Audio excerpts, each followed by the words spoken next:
Saya ingin bertanya dan minta saran bagaimana cara sembuh dari kebiasaan buruk melihat gambar atau video yang tidak pantas. Lihat kan, seperti yang saya sudah duga, bahwa ketika berbicara tentang hijrah pasti salah satunya masalahnya ini.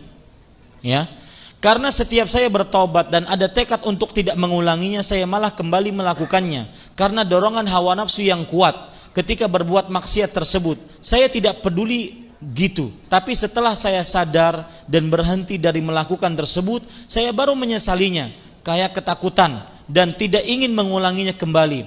Saya juga setiap habis melakukan maksiat biasanya langsung nonton kajian di YouTube.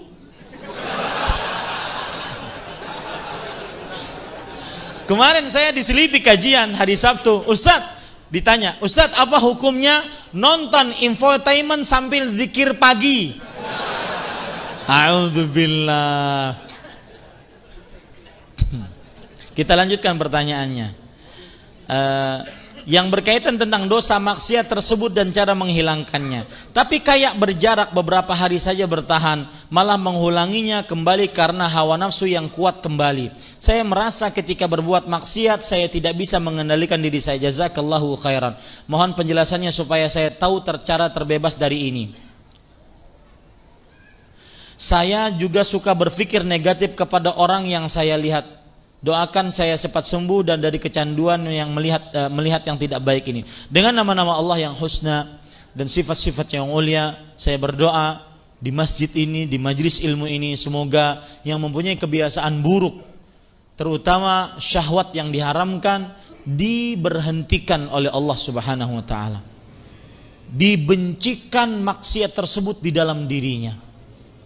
Makanya doa Rasul sallallahu alaihi wasallam kan beliau berdoa, Allahumma inni a'udzubika min qalbin la yakhsha wa min ilmin la yanfa' wa min nafsin la tashba' wa min du'ain la yusma'. Ya Allah, aku berlindung dari hati yang tidak khusyuk, dari jiwa yang tidak puas, dari ilmu yang tidak bermanfaat, dan dari doa yang tidak dikabulkan.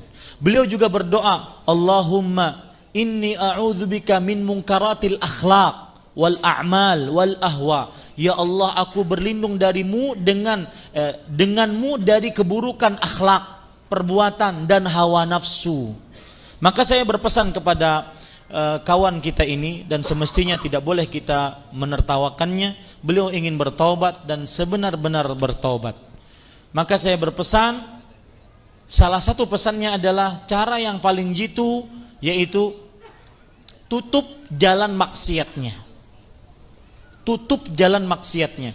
Anda tidak tahan mempunyai gadget, handphone, gadget apapun, ya, maka yang ada internetnya, tutup jalan maksiatnya. Biarkan HP jadul.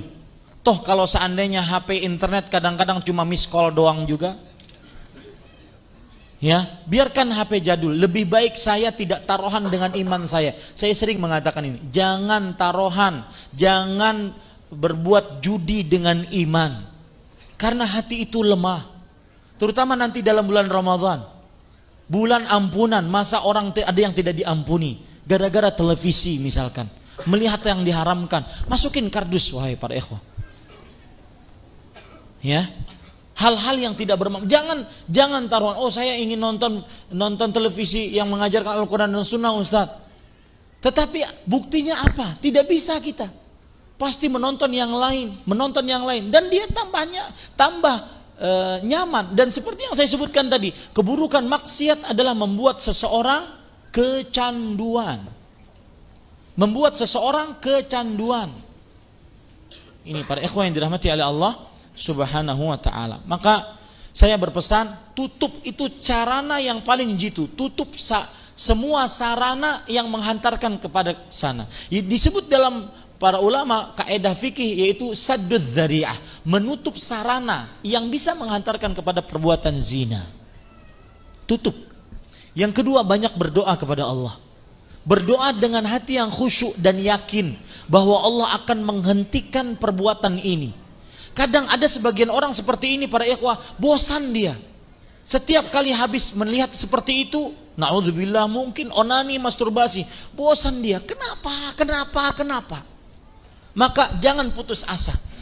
Bertobat kepada Allah, berdoa kepada Allah agar minta diberhentikan dari dosa ini. Ini para ikhwan yang dirahmati oleh Allah Subhanahu wa taala.